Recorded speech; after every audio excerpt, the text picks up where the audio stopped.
Hello viewers, this is R K Azad. आज हमारे मुल्क भारत में फिरका परस्ती को बढ़ावा दिया जा रहा है, मगर तारीख गवाह है मुसलमान इस देश की आन बान शान और जान है। शुगर फैक्ट्री पूरी तरह से बंद कर दी। ये फैक्ट्री इतनी बड़ी थी कि इसके जरिए बनाई गई शुगर पूरे इंग्लैंड में इस्तेमाल की जाती थी। बहुत कम लोग जानते हैं कि बाटा कंपनी भी मुसलमानों की थी, जिसे असहयोग आंदोलन के दौरान एक अंग्रेज ने खरीद लिया था। आपको ये जानकर शायद हैरानी हो कि भगत यार कौन कहता है मुसलमान बुरा है। आज जो गरीब मजदूर दिन रात पैदल चल के अपने गाँव घर वापस आ रहा है, उनको बीच रोड में कैंप लगाकर खाना खिलाने वाले 80% हमारे मुसलमान भाई हैं और 20% हमारे हिंदू भाई। तो फिर मुसलमान बुरा कैसे? यार भाई नफरत मत फैलाओ, मोहब्बत फैलाओ। मुसलमान हमारी जान है, हिंदुस्तान की शान है। जब भी मेरे मुसलमान भाई सिंह का केस लड़ने वाला शख्स भी एक मुसलमान था। बैरिस्टर आसिफ अली ने भगत सिंह का केस तब लड़ा जब कोई भी भगत सिंह का साथ देने को तैयार नहीं था। इंकलाब जिंदाबाद का नारा देने वाले हजरत मोहानी भी एक मुसलमान थे। उन्होंने ही भारत की आजादी की रूपरेखा तैयार की थी। इतिहासकारों के मुताबिक 1857 में होने वाले विद्रोह में 50,000 उलमाओं। मैं एक बात बता दूं, ये कौम सिर्फ अल्लाह से डरने वाली कौम है, किसी के बाप से नहीं डरती ये कौम। ये सिर्फ अपने नबी करीम से डरने वाली कौम है जी। लेकिन उनको ऐसे, क्योंकि क्या है, जज्बाती बहुत है जी। मुसलमान भाई लोग जज्बाती बहुत है। तो पूरी दुनिया जो है वो इस्लाम कबूल करे और किसी किस्म का धर्म नहीं होना चाहिए, सिर्फ इस्लाम होना चाहिए। गन की पॉइंट। हाँ, और इस्लाम ही सबसे बड़ा मजहब है। कुरान में सबसे ज्यादा बार अल्लाह का नाम है, लेकिन अल्लाह के बाद पूरे कुरान में एक शब्द बार बार आता है जो सेकंड हाईएस्ट मैं कह सकता हूं अल्लाह के बाद, वो आता है इल्म। को फांसी दी गई और लाखों मुसलमान सरेआम कत्ल कर दिए गए। 1857 में दिल्ली से लेकर कलकत्ता की रोड पर ऐसा कोई पेड़ नहीं था जिस पर मुस्लिम उलमाओं की लाशें न टंगी हो। मुसलमानों ने ही भारत की आजादी के लिए पहली जंग लड़ी। मैसूर के सुल्तान हैदर अली और उसके बेटी टीपू भारत की आजादी के लिए शहीद होने वाले पहले शासक थे। मशहूर क्रांतिकारी अशफाकुल्ला खान सबसे। जब बात देश की आजादी की आएगी तो आप मुसलमान को इग्नोर नहीं कर सकते हो।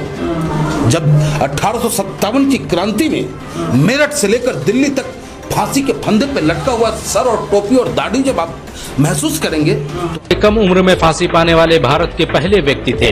बहुत कम लोग जानते हैं कि जय हिंद का नारा एक मुसलमान आबिद हसन सफानी ने दिया था। ये नारा आज भी भारतीय सेना और शासकीय प्रणाली में सम्मान स्वरूप इस्तेमाल किया जाता है। तिरंगे का निर्माण करने वाली सुरैया तैयब जी भी एक मुसलमान थी। उन्होंने ही भारत के राष्ट्रीय ध्वज को वर्तमान रूप दिया था। कानपुर में पैदा होने वाले अजीमुल्लाह खान ने ही मादरे वतन भारत की जय का नारा दिया था, जिसमें बाद में कुछ सांप्रदायिक लोगों ने माता शब्द को जोड़ दिया।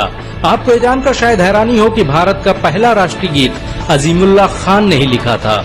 बहुत कम लोग जानते हैं कि मौलाना कासिम नानोतवी ने दारुल उलूम देवबंद की स्थापना अंग्रेजों को भारत से निकालने के लिए की थी। इस मदरसे का मकसद देश में ऐसे नौजवानों को पैदा करना था जो भारत की आजादी में योगदान दे सकें। रेशमी रुमाल आंदोलन की शुरुआत करने वाले मौलाना महमूदुल हसन और मौलाना उबैदुल्ला सिंधी दारुल उलूम देवबंद के ही छात्र थे। मौलाना उबैदुल्ला सिंधी ने सुभाष चंद्र बोस के साथ मिलकर भारत की पहली अस्थायी सरकार की स्थापना की थी और वह भारत के पहले गृह मंत्री भी थे। आपको ये जानकर शायद हैरानी हो कि मौलाना महमूदुल हसन ने ही 1920 में गांधी को महात्मा का लक़ब दिया था। उनका ये नाम इतना मशहूर हुआ कि पूरी दुनिया में गांधी महात्मा गांधी के नाम से जाने जाने लगे। महमूदुल हसन ने ही हकीम अजमल खान के साथ मिलकर 1920 में जामिया मिलिया इस्लामिया यूनिवर्सिटी की स्थापना की थी, ताकि भारतीय शिक्षा तंत्र को अंग्रेजों के चंगुल से आजाद करवाया जा सके। आपको ये जानकर शायद हैरानी हो कि काला पानी जैसी दर्दनाक सजाओं को पाने वाले 90% से अधिक लोग मुसलमान थे। अंडमान निकोबार में आज भी सबसे ज्यादा कब्रें मुसलमानों की हैं। मुसलमानों के अलावा दूसरे लोगों ने काला पानी से बचने के लिए न सिर्फ माफीनामे लिखे बल्कि अंग्रेजों की मुखबिरी भी की। मुसलमानों ने ही अंग्रेजों के खिलाफ सबसे पहले हथियार उठाए। 1772 में शाह अब्दुल अजीज ने अंग्रेजों के खिलाफ फतवा देते हुए ऐलान किया कि अंग्रेजों की गुलामी हराम है और हर मुसलमान पर फर्ज है कि वो अपने मुल्क और देश की आजादी के लिए खुद को कुर्बान कर दे। 1857 में होने वाले विद्रोह की प्लानिंग एक मुसलमान मौलवी अहमदुल्ला शाह ने की थी। वो भारत के अकेले इंसान थे जिन पर अंग्रेजों ने 50,000 रुपए का इनाम रखा था। यह रकम इतनी बड़ी थी कि राजा जगन्नाथ ने पैसों की लालच में आकर अहमदुल्ला शाह की मुखबरी कर दी और अंग्रेजों ने उन्हें शहीद कर दिया। बहुत कम लोग जानते हैं कि 1857 में शहीद होने वाले 90% लोग मुसलमान थे। जालियांवाला बाग में जनरल डायर की गोलियों का निशाना बनने वाले अधिकतर लोग भी मुसलमान थे। भारत की आजादी का नेतृत्व करने वाले संगठन इंडियन नेशनल कांग्रेस के 9 से अधिक प्रेसिडेंट मुसलमान रहे। गांधी जी ने अफ्रीका में जहां वकालत की पढ़ाई की, वो कॉलेज भी एक भारतीय मुसलमान का था और वह जब भारत में आए तो उन्होंने आजादी के लिए अली ब्रदर्स के साथ काम करना शुरू किया, जो कि मुसलमान थे।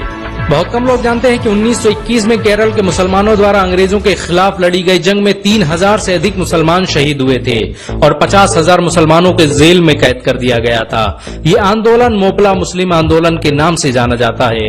1942 में शुरू हुए भारत छोड़ो आंदोलन की रूपरेखा मौलाना अबुल कलाम आजाद ने तैयार की थी। संविधान निर्माता डॉक्टर भीमराव अम्बेडकर को पहचान दिलाने में मुसलमानों का बड़ा योगदान रहा है।